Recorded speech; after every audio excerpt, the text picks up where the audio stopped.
Jadi berzikir itu dengan kenal siapa yang kita zikirkan. Jangan cuma ngejar angka. Yang ngejar angka ya kayak orang sekarang lah, kerja banyak gaji dikit gitu. Inilah perbedaan abid dengan arif. Ya. Abid beramal dengan fisik, banyak kuantitas, lemah kualitas. Kalau arif, orang yang kenal Allah, dia beramal dengan kualitasnya. Sedikit zikirnya sama dengan sebanyak orang zikir di sana. Sedekahnya badan, sholat duha. Sedekahnya harta, berbagi. Sedekahnya ilmu, mengajar. Doa, maka wassalatu nur bisa juga diartikan doa itu cahaya. Sinarnya dari sabar. Maka orang yang kuat sabarnya, itu dirinya bersinar. Sinar inilah yang permanen, kalau dilihat di langit kelihatan berpijar.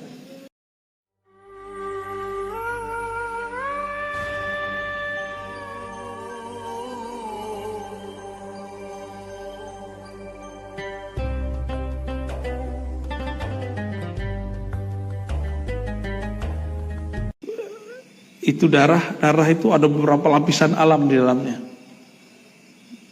Banyak sekali. Dan itu maka kita katakan subhanallah. Nah, ungkapan yang begini, kalau kita membaca subhanallah, maha hebat engkau ya Allah, terima kasih ya Allah, tamla'an, akan memenuhi timbangan amal. Amal apa yang dapat memenuhi mizan? Bukan amalan fisik, tapi amalan, kalau ungkapan terima kasih, mengagumi, itu amalan apa? Itu yang berterima kasih lisan atau kolbu? Kolbu. Jadi subhanallah itu ungkapan kolbu saat mengagumi Allah. Alhamdulillah itu ungkapan kolbu saat berterima kasih kepada Allah. Itu yang bisa memenuhi mizan. Kalau baca 400, 4.000, 10.000 itu gak penuh-penuh deh. Tapi sekali kita mengatakan maha hebat engkau ya Allah, langsung penuh. Itulah kenapa kemudian zikir itu diulang-ulang.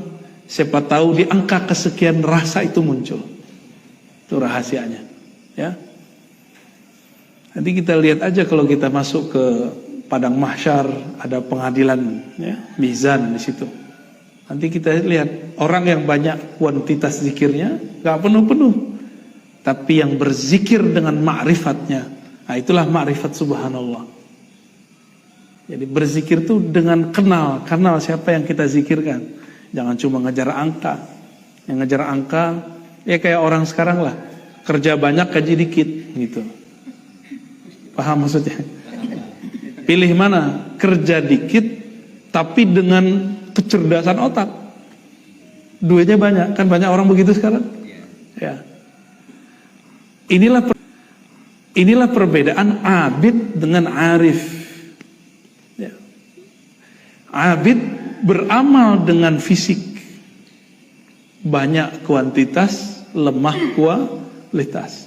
Kalau arif, orang yang kenal Allah, dia beramal dengan kualitasnya. Sedikit zikirnya sama dengan sebanyak orang zikir di sana. Inilah zikir yang diajarkan Nabi kepada Juwairiyah dan Sofiyah. Jadi Nabi ketika berangkat subuh, itu mereka masih zikir. Biji tasbihnya ada 4.000. Cuma dulu belum diikat. Ikatan itu baru di zaman Abu Hurairah. Subhanallah bihamdi, subhanallah bihamdi, subhanallah 4.000. Dan itu sudah bolak-balik. Anggap saja sekali khatam. Nabi baru pulang di waktu duha. Nabi biasa sarapannya waktu duha. Tapi sarapannya bukan uduk ya.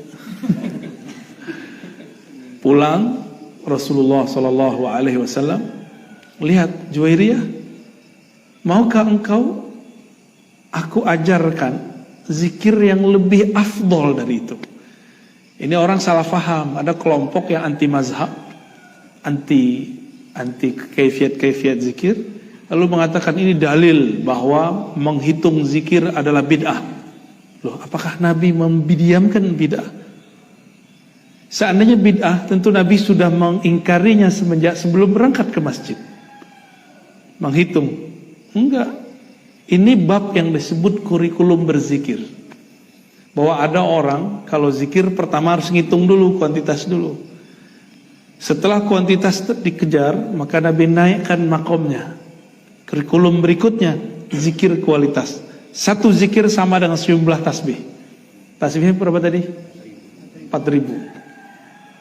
Kata Nabi, maukah engkau aku ajarkan zikir jika engkau baca sekali sama dengan sebanyak yang engkau baca tadi? Ya, Juwairiyah senang. Tapi Juwairiyah sudah mengalami zikir yang 4.000, sehingga dia tahu rasanya mana yang enak.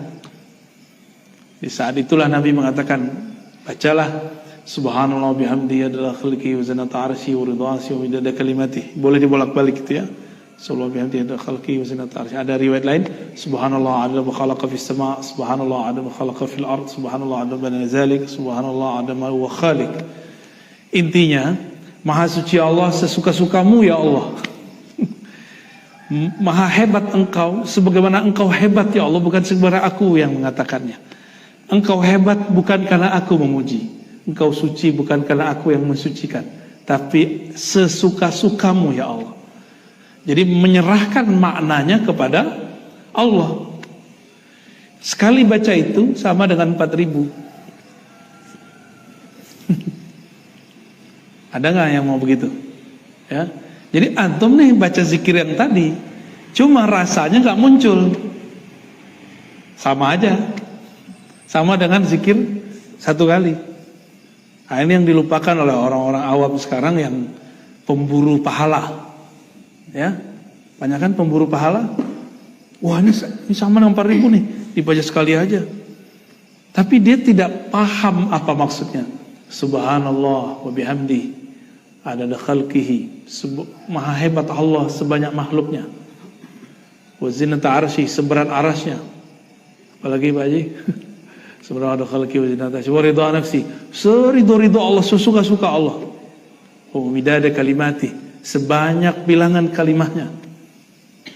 Ada yang tahu jumlah makhluk Allah? Ada yang tahu? Gak usah jauh-jauh, di badan kita ada berapa makhluk? Berapa sel di tubuh, gak ada yang tahu kan? Sampai hari ini ahli biologi, ahli kimia gak ada yang tahu. Mereka cuma memperkirakan sekian miliar. Gak ada yang tahu angka pastinya. Lalu kita ngomong, maha hebat engkau ya Allah, sebanyak bilangan sel yang ada di tubuhku. Wah, itu semua selnya langsung hidup itu Pak. Dalam zikir thariqah disebut namanya kullu jasad. Zikir semua bagian tubuh. Tubuh kita diajak zikir biar sehat. Apabila ada bagian tubuh ini gak digerakkan, dia akan sakit. Jadi kenapa nih bapak ini suka sakit punggung? Itu darahnya gak gerak, maka dibekam, dikeluarin. Keluarin Pak, harus dikeluarin itu. Jangan diendon aja tuh ya. Itu darah kotor semua itu di punggung. Harus dikeluarin. Makanya Nabi SAW setiap kali beliau badannya pegel, itu selalu kemudian bekam. Kepalanya berat, langsung bekam. Ya, enggak main ruqyah-ruqyah aja ya. Dikit-dikit ruqyah. Bekam dulu ya, amalkan dulu asbab-asbab zahirnya. Kayaknya ada yang habis dibekam nih. Bener hilang ya? Kepalanya hilang, sakit kepalanya. Itu bener Pak. Gak usah jauh-jauh. Tangan kita nih ada gatal-gatal, terus darah putihnya ngumpul dikit, nggak nyaman. Bener nggak? Dan itu hanya bisa nyaman dikeluarin. Keluarin baru enak. Dan itu ajaib ya. Makanya disebut kalau kita baca subhanallah, maha suci, maha hebat engkau ya Allah. Sebanyak bilangan makhluk, banyak sel di tubuhku. Udah, tubuh kita semuanya hidup tuh dari ujung kepala sampai ujung kaki.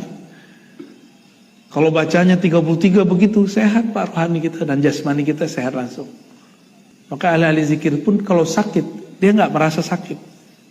Dia biasa aja, dokter aja yang bilang dia sakit. Dia nggak sakit. Guru saya dulu Abuya Hasan Basri, divonis akan dibedah, operasi besar. Tapi sebelum dibedah, jadi cek di lab lagi. Dilihat nggak ada penyakitnya. Tapi kok beliau merasa ada yang sakit gitu. Disuruhlah baca istighfar sama dokternya. Dia nggak tahu yang disuruh itu seorang mursyid. Mursyid saya Pak dia itu. Istighfar Pak, istighfar. Dia bilang, oke, istighfar. Udah besoknya pulang. Nah, jadi kalau baca subhanallah, mulai baca subhanallah dengan ma'rifat, bukan dengan adat, angka. Adat bahasa Arab pakai dal, angka. Nggak pakai angka lagi kalau bisa. Angka itu cuma kurikulum aja. Kok ada sekarang kelompok yang saklek dengan angka, baik kelompok anti sufi ataupun sufi. Ini lucu, ya. Yang anti sufi bilang hanya 33, kurang nggak boleh lebih bid'ah. Itu kan cuma contoh 33 itu. Emang kalau lebih nggak boleh? Ada. Terus ayat Qur'annya gimana? Ya ayyuhallazina amanu dzkurullaha dzikran katsiran. Wahai orang beriman, zikir sebanyak-banyaknya. Zikir sebanyak-banyaknya. Sebanyak-banyaknya itu versi banyak kita atau banyak Allah? Nah, maksudnya banyak versi Allah. Ya. Udah segini umur Pak masih nggak ngerti juga ma'rifatullah, kan aneh. Masa harus anak muda yang ngajarin? Ya, harus mulai berzikir dengan ma'rifatullah. Kita pakai angka-angka sombong nanti. Apalagi aku nyebut umur, sombong ntar. Lu belum lahir gue udah zikir. Ntar kalau dibalikin kayak seperti hadis Juwairiyah gimana? Ya, betul ente zikir, tapi pakai angka, nggak pakai ma'rifat. Ya, lewat kita sudah.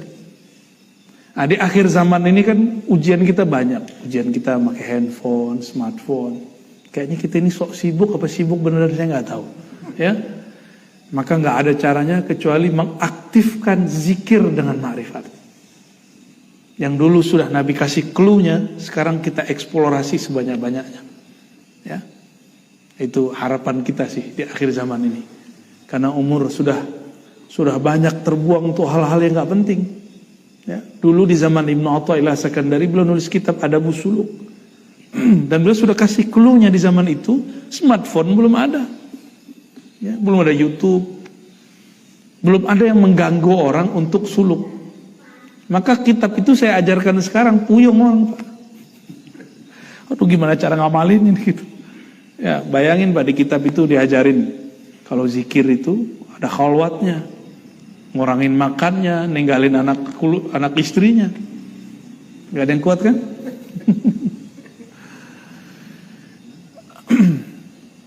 Au tamla ma baina as-samawati wal ardi was-salatu nur. Salat itu cahaya. Nur. Nur itu membuat apa yang ada di sekitar cahaya terlihat. Makanya ayatnya wasta'inu bis-sabri was-shalah. Kalau minta tolong dengan sabar dan salat. Gak cukup dengan sabar, mesti ada salat. Karena kalau kita salat, nanti akan ada pijar dalam kolbu. Allah tumbuhkan, Allah hidupkan, Allah nyalakan. Dengan nyalanya hati, kita jadi tahu masalahnya seperti apa. Jadi orang-orang yang tidak menghadapi persoalannya bis-shalah dengan shalah, dia nggak tahu persoalannya sebenarnya seperti apa. Nah, maka kita doakan supaya orang-orang yang ngurus negeri ini, dia kalau ada masalah, dia sholat. Ya, dia sholat 2 rakaat, itu bagus.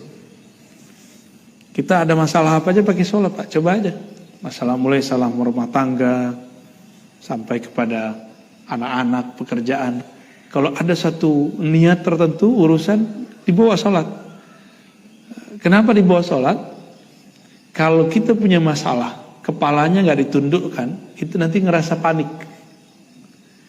Dengan ditundukkan kepala, energi kita kemudian full kembali, kita bisa melihat masalah itu secara utuh. Ya, harusnya panik gak jadi panik. Sahabat Nabi kehilangan sendal, panik. Tuh bayangin coba. Ngadunya ke Rasul, kan manja banget sahabatnya. Itu sahabat Rasul tuh manja-manja. Nabi ngajarin mandiri, apa kata Nabi? Sholli rakaatain. Salat 2 rakaat. Jangan ngadu ke saya. ngadu kepada Allah, gitu maksudnya. Manja-manja ya sahabatnya. Ya? Was-shadaqatu burhan. Sedekah itu burhan. Apa arti burhan? Burhan itu argumentasi atau bukti. Maka sedekah itu adalah bukti kalau orang ini benar nggak cinta harta. Yakin nggak yang Allah kasih itu milik dia? Ini milik Allah. Kalau Allah mau ambil, ambil gitu. Nah, dengan bersedekah, sedekahnya badan sholat duha, sedekahnya harta berbagi, sedekahnya ilmu mengajar, gitu. Nah, udah sedekah belum? Hari ini sedekah kita sholat sunat. Nah, udah sholat sunat belum? Maka di malam hari itu ada sholat malam, itu sedekahnya badan. Siang hari ada sholat duha, itu sedekahnya badan. Saya boleh nyebutnya sedekah badaniyah, sedekah fisik. Ya.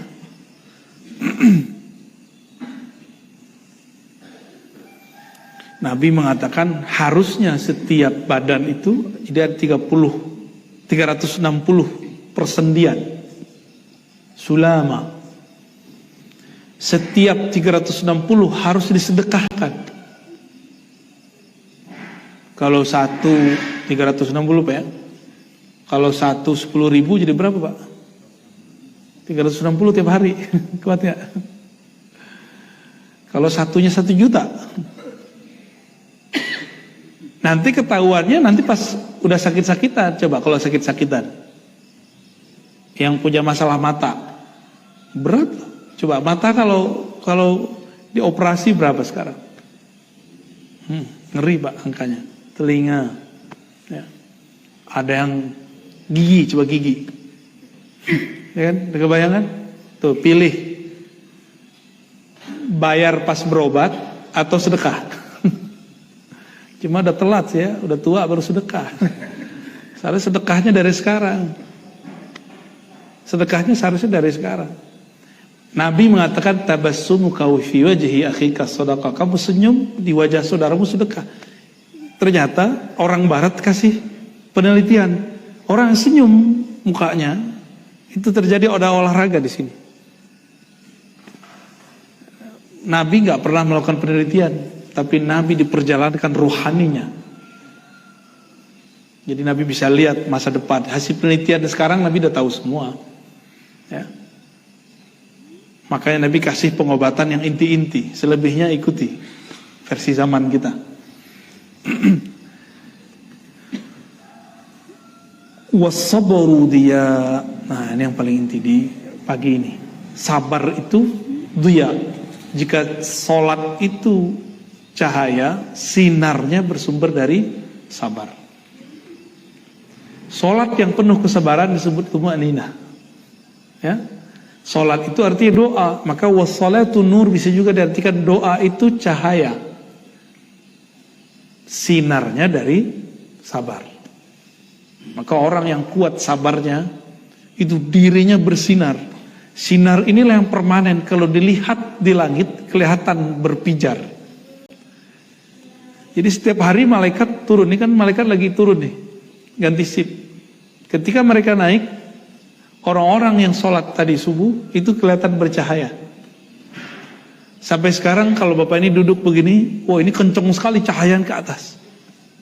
Kekuatan cahaya di atas itu seperti satu bintang. Ya, satu bintang. Nah, yang baru sholat sekarang tuh baru bercahaya tuh dari tadi tuh. Kelip-kelip, redup-redup. Tapi yang kita sudah sholat dari tadi, itu cahayanya seperti kita ngeliat Venus. Kalau kita ngelihat ke bagian terbit matahari, di atasnya itu ada Venus, benar gak? Cahayanya kita sebut bintang kejora. Berpijar, dilihatnya asik. Maka malaikat menggosipkan di langit, itu cahaya siapa? Inilah yang disebut viral di langit. Ya, mau viral di langit. Jangan viral di bumi Pak, gak seru. Gak seru di viral di bumi itu. Kemana-mana terganggu. nggak bisa nyaman. Tapi viral di langit, wah kita betul-betul kita doa langsung diaminkan berjajar sampai ke atas. Kadang-kadang ngomong apa aja, belum kita pengen beneran baru terucapkan, itu sudah datang tuh malaikat yang datangin, ya dengan izin Allah tentunya. Maka kiai-kiai wali itu nggak boleh keceplosan pengen apa, dia harus tahan-tahan, takut ngerepotin makhluk-makhluk yang lain, Mbak. Maka kita nih kalau ketemu guru kita kadang bilang saya suka ini, walaupun kita nggak bilang nanti saya yang kasih, Pak Kiai, kita pengen aja bawain. Nah, itu baru kiai yang viral di bumi. Gimana kalau viralnya di langit? Bahaya, Pak. Ya. Wal Qur'anu hujjatun laka wa alaik. Quran itu dapat menjadi hujjah. Hujjah itu argumentasi. Laka, yang menguatkan, menyelamatkan engkau. Aw alaik, atau Quran justru malah menjadi bumerang bagi kamu. Jadi nggak semua orang hafiz Quran itu selamat. Khawarij bunuh orang pakai Quran. Benar nggak? Ini kita baru dapat rekaman video salah satu orang yang disangkakan bab teroris berdebat dengan, ya, main antum-antuman kan, lama-lama dedum-deduman itu. Ngeri, Pak, ngeri sekali. Seharusnya bilang aja, jika saya menyebabkan engkau sesat, maafkan saya. Seharusnya selesai begitu. Yang bolak-balik. Ya.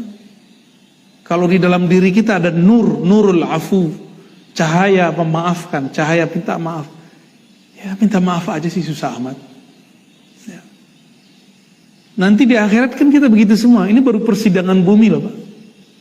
Di akhirat nanti orang-orang disidang, mulutnya ngomong, gak ada saksi, tangannya ngomong, gara-gara kamu tuh, kami tidak selamat. Kakinya ngomong lagi, badannya ngomong, semua ngomong, lidahnya sendiri. Ini hadis Imam Tirmizi. Hadis Imam Tirmizi dikatakan begitu.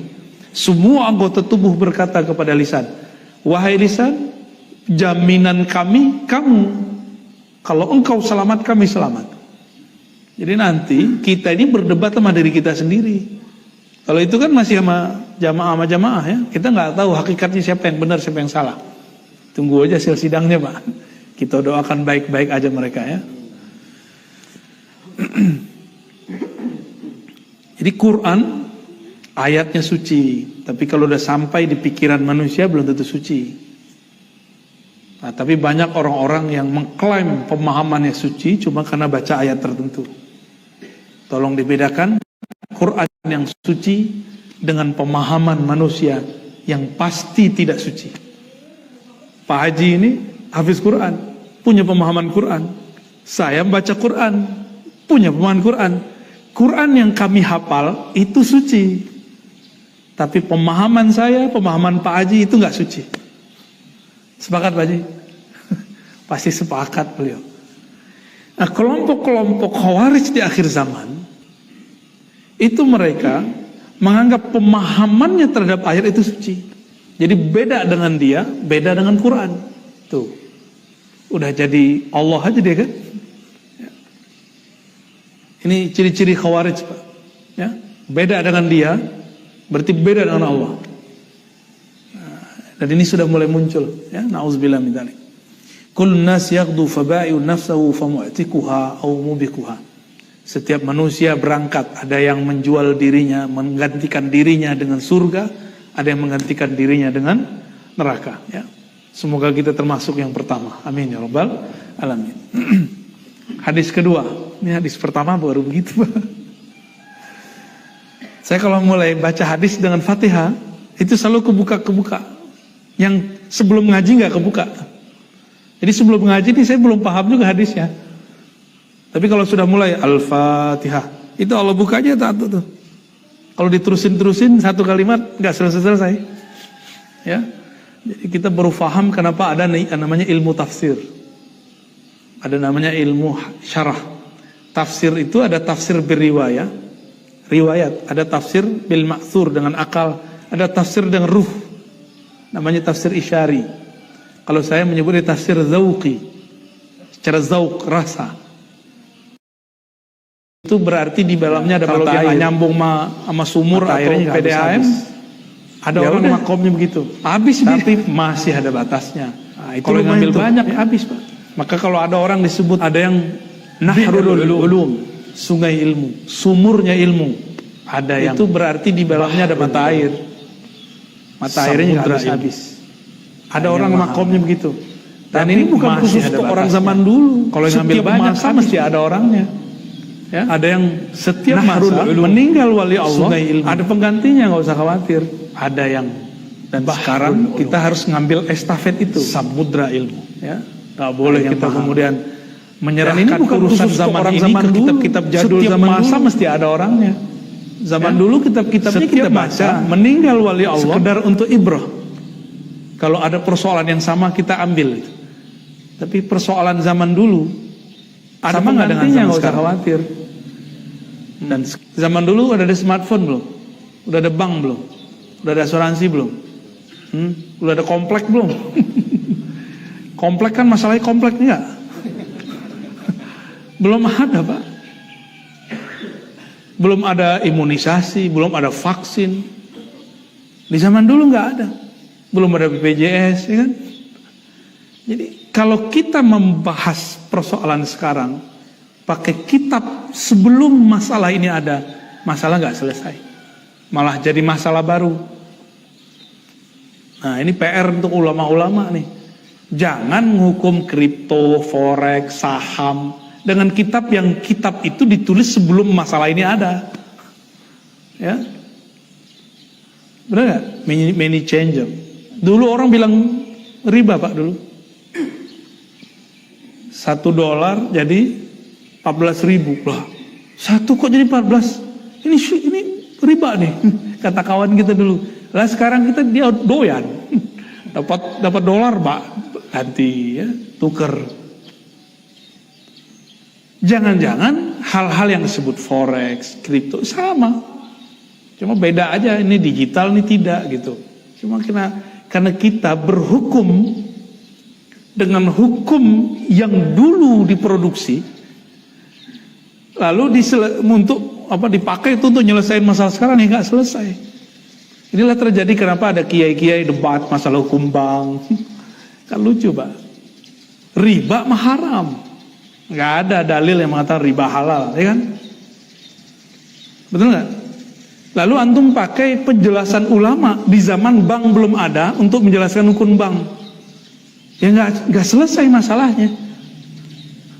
Gitu kira-kira. Jadi jangan selesaikan masalah kita dengan kitab-kitab lama. Kecuali Qurannya kan umum. Quran itu babnya bab ijmali. Jarang-jarang sekali Allah berbicara tentang bab hukum muamalat secara tafsili. Jarang. Betul-betul Allah kasih semacam kelonggaran antaradin. Imam mazhab kita keilmuannya sudah sampai pada level ruh. Makanya mazhab mereka relevan sampai sekarang. Itu yang saya ceritakan di bulan-bulan sebelumnya. Orang dulu kalau zakat mesti pakai benda, ya, fisik. Tapi Abu Hanifah bilang boleh dengan yang senilai. Di zamannya dia disebut najis oleh Hamad bin Zaid. Tapi zaman sekarang semua mazhab nggak ada yang nolak bahwa zakat fitrah boleh digantikan dengan angka. Caranya nggak mesti pakai beras, Pak Kiai ini saya beli berasnya, ambil. Ya kan gitu kan kalau di kampung? Saya mau zakat Pak Kiai, itu kan main-main, nggak praktis. Tapi boleh. Ya. Bener nggak? Begitu nggak caranya? Kayaknya di masjid ini mesti begitu nih. Ya kalau Pak Haji bilang kita menghargai orang-orang yang menggunakan, oke. Tapi kan orang sekarang sibuk, Pak, atau so sibuk. Sembari lagi di mobil, pencet jadi, ya kan? Tinggal kirim tandanya. Itu sudah dipakai oleh lembaga-lembaga zakat internasional, nasional. Masa kita belum pakai? Kira-kira begitu. Perkataan ini tahun 130 disampaikan oleh Abu Hanifah. Dan baru relevan di tahun 1440 Sekarang ini nggak ada yang nolak, ya, nggak ada yang nolak, bener nggak? Maka kecerdasan dia itu melewati akal dan riwayat yang ada zaman itu. Inilah namanya zauki, nyambung sampai ke sana. Ya. Jam berapa nih Pak Haji?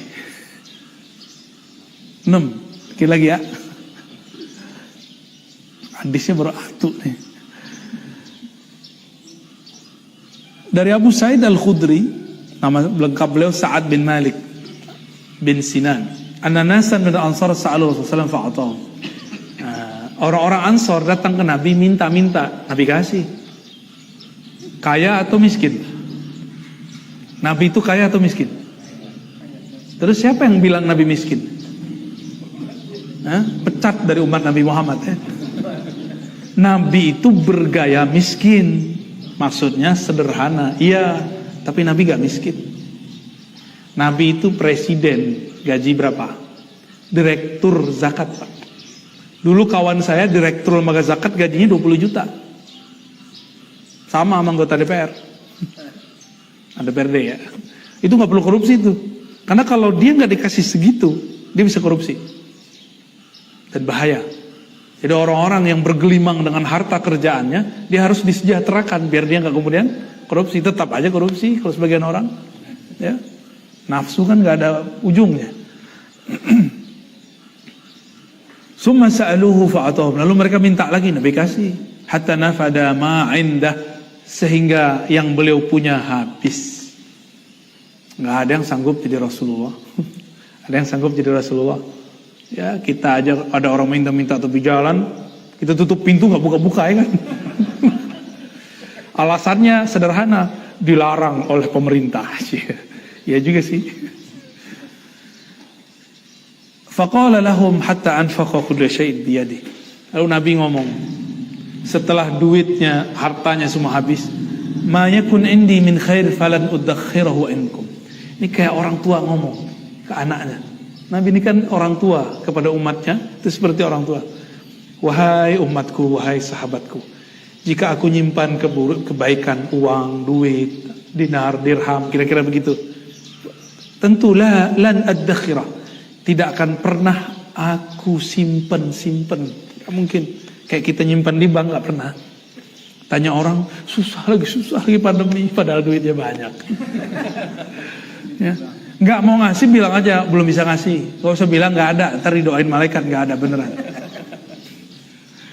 Wa may yasta'fif ya'affuhullah. Siapa yang iffah, menahan diri untuk tidak minta-minta, Allah akan jaga kemuliaan kehormatannya. Nabi udah gak ada duitnya. Bayangkan orang semadinah minta. Wa may yastaghni yughnihillah. Siapa yang merasa cukup dengan yang Allah beri, Allah akan kayakan dia. Berarti kaya itu dari Allah, bukan dari harta. Wa may yatasabbar yusabbirhullah. Siapa yang berusaha sabar, Allah akan membersamainya. Wa ma u'tiya ahadun ata'an khairan wa awsa' min as-sabr. Tidak ada rezeki yang lebih tinggi, lebih banyak, lebih bernilai daripada sabar. Ya. Jadi sabar ini luar biasa. Ternyata sabar itu ada sabar dari kepayahan, ada sabar dari meminta-minta. Nah, ini babnya. Sabar dari meminta-minta.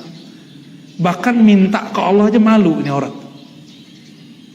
Karena Nabi SAW mengatakan, siapa yang sibuk man syaghalani zikri, siapa yang sibuk berzikir, baca Quran, sholat, riyadhah, an mas'alati, sehingga nggak sempat meminta kepadaku, aku akan berikan kepadanya ma u'tis sa'ilin, apa yang aku berikan kepada yang meminta. Maka pilih mana? Meminta atau zikir? Mending zikir Pak. Maka kalau ada zikir diajarkan guru pagi sore, amalkan itu. Paling cuma 15 menit. Ya, itulah bedanya zikir dengan ilmu. Ilmu, Bapak duduk dari tadi rasanya kan sebentar, gak pegel kan kakinya? Coba duduk 5 menit langsung kesemutan.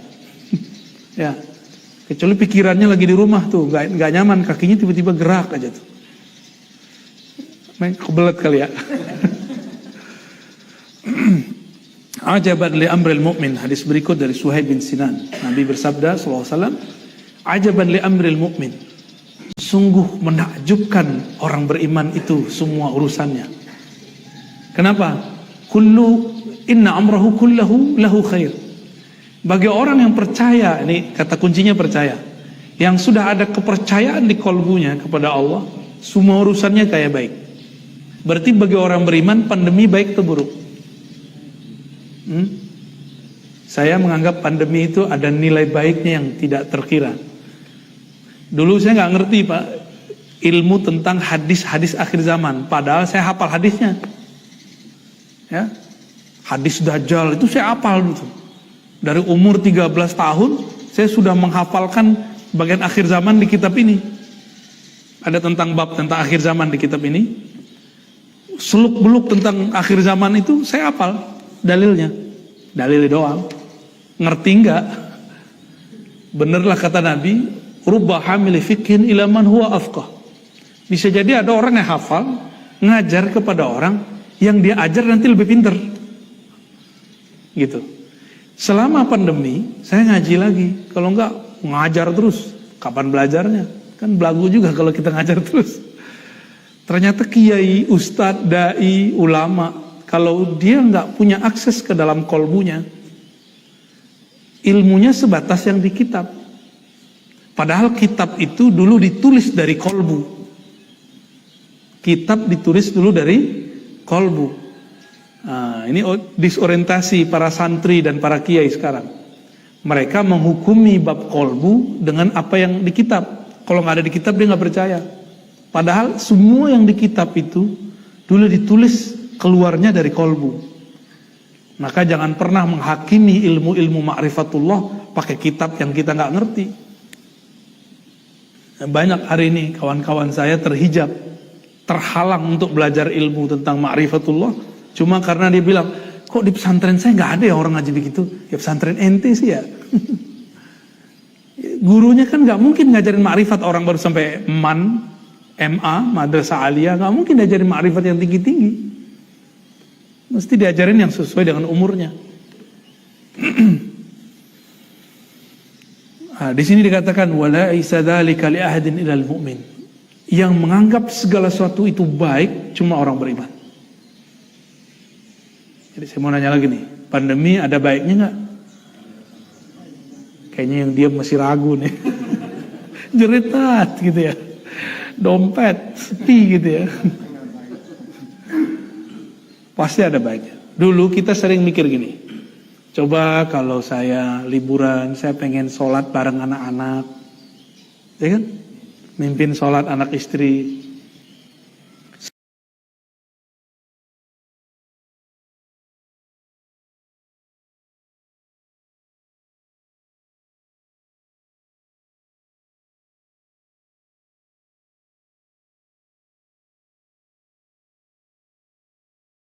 Selama pandemi ada namanya WFH ya.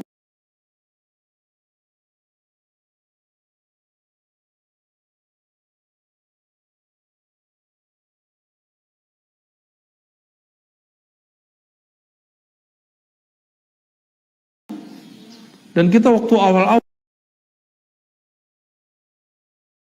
kita sholat di rumah semua enggak? Dan itu nikmat sekali Pak. Bagi saya nikmat sekali karena saya tinggalin istri lama kan, dan anak lama. Keluar baru balik setelah seminggu. Nikmat sekali kalau Bapak kan berangkat pagi pulang sore. Kalau saya enggak, Pak cukup. Ya. Bener nggak? Itu yang rezeki. Pengen apa cukup. Pengen keluar negeri bisa, ya kan?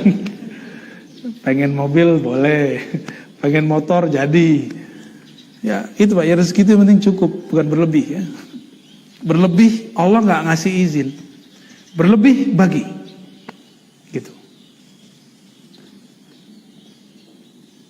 In asabathu sarra syakara fakana khairan lah, wa in asabahu dharra sabara fakana khairan lah.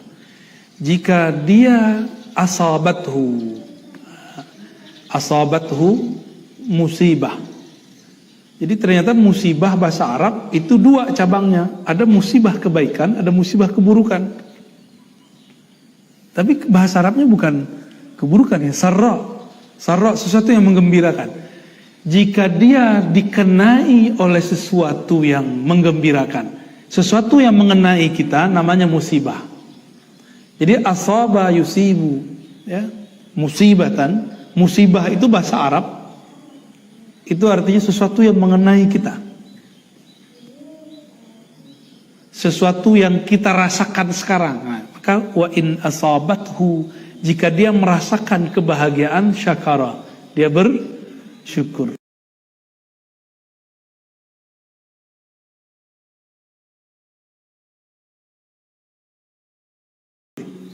Maka orang yang bersyukur tidak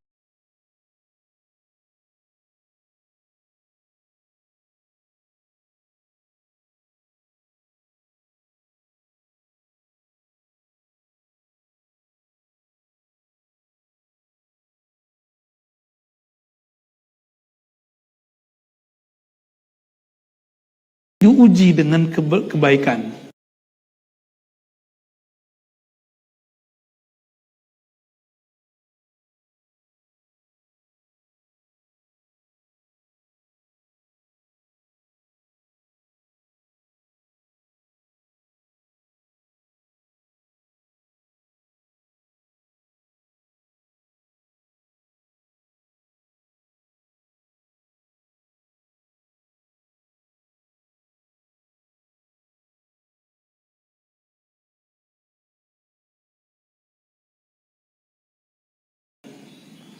Jadi Bapak yang lagi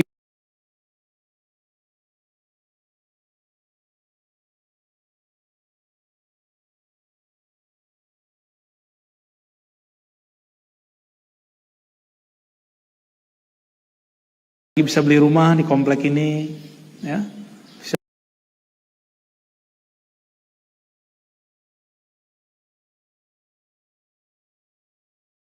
beli kendaraan,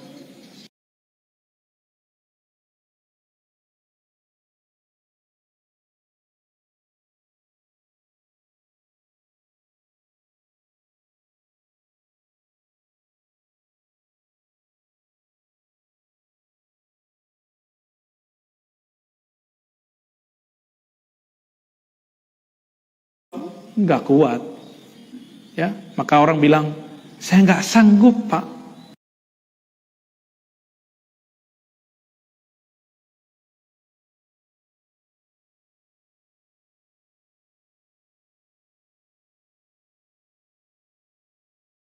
Assalamualaikum.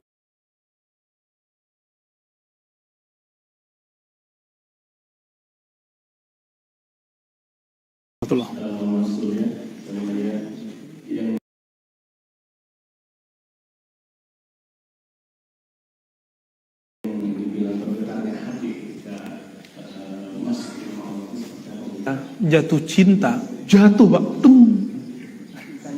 ya. Kalau orang jatuh cinta, apa yang terjadi?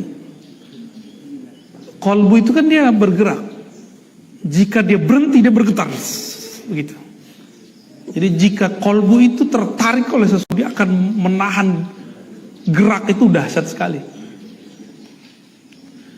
Kok bisa kolbu itu bergetar? Jika dia menyebut, melihat, mendengar sesuatu yang si kolbu itu bikin tenang. Dan dia mesti kenal. Makanya Bapak ini ketemu artis belum tentu deg-deg kolbunya, ya. Tapi kita ketemu nih, mohon maaf ya, teman masa lalu, kita senang sama dia. Wah, itu jantung berdebarnya luar biasa tuh. Bener. Allah itu sudah kita temui sebelum kita lahir. Alastu birabbikum. Maka jika namanya dimasukkan ke dalam kolbu, kolbu langsung menghadap kepada ruh, langsung dia bergetar. Karena cinta lama bersemi kembali. CLBK. Jadi kapan kolbu bergetar? Idza dzukirallah wajilat qulubuhum. Jika cinta hakikinya dikenang kembali. Itu, ya. Dan itu tekniknya ada, nggak boleh diobral. Tapi jika beruntung, kapan di mana aja nanti pasti dapat. Ya, itu hak dari Allah, nggak boleh juga ditahan. Ya. Kenapa saya tidak selalu di semua tempat saya talqin zikir? Tapi ada di satu tempat baru datang langsung talqin. Itu kolbu mengerti bahasa kolbu, ruh merasakan isi ruh. Kalau ada aja orang yang hadir itu coba dengar pengajian, itu hati saya langsung nolak. Nah, nggak bisa diajak zikir, nggak bisa, gitu. Nggak bisa. Maka penciriannya diajak ngapain, jamaahnya mau nggak gitu, gitu Pak. Kita ajak berdiri 2 orang di ujung, itu saya udah nggak mau talqin. Oh, berarti ada yang memecah konsentrasi nanti, karena ruh itu nggak boleh diganggu sama sekali oleh apapun. Ya, kira-kira begitu. Nah, inilah maksud Imam Ghazali dulu di kitab Ihya Ulumuddin. Kalau orang belajar sesuatu, falyaqta ya, an ala'iq ad-dunyawiyah. Maka dia mesti putus urusan duniawinya. Kan ada orang ngaji sama kita, pengen ini apa namanya? Memuaskan hasrat keagamaannya. Nah, ini ada orang belajar pakai hasrat keagamaan. Jadi dia punya masa lalu,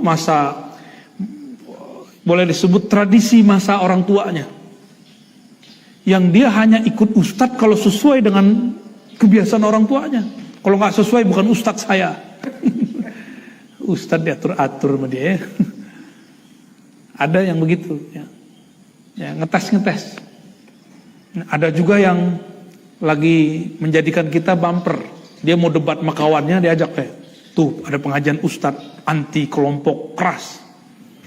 Kamu kan orang yang keras. No, kita denger ya. Setiap kali kita ceramah, dia bilang, tuh, ente dibicarain tuh. Jadi dia kalau dengerin ceramah, yang kebayang sama dia temannya terus. Ya, bolehlah awal-awal, tapi jangan lama-lama begitu. Ya. Kayak saya pun sendiri kan sudah mulai meninggalkan perdebatan itu pelan-pelan. Jadi bagi saya, debat-debat itu seperlunya aja. Maka dalam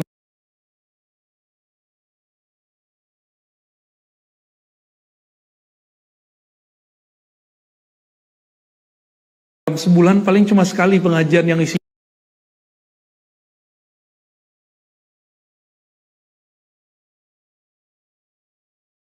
frontal.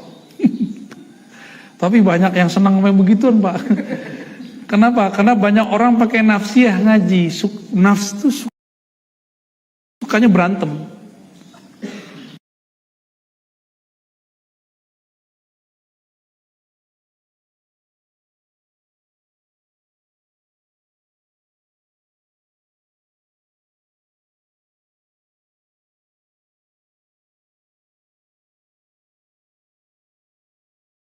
Asik kan ngeliat orang berantem?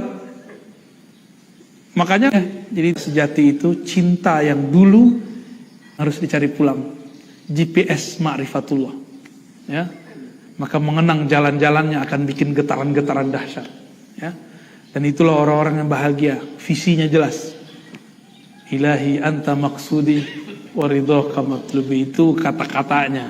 Kalau Qur'annya wa ma khalaqtul jinna wal insa illa liya'budun, itu artinya sama. Ini bahasa ayat, ini bahasa munajat.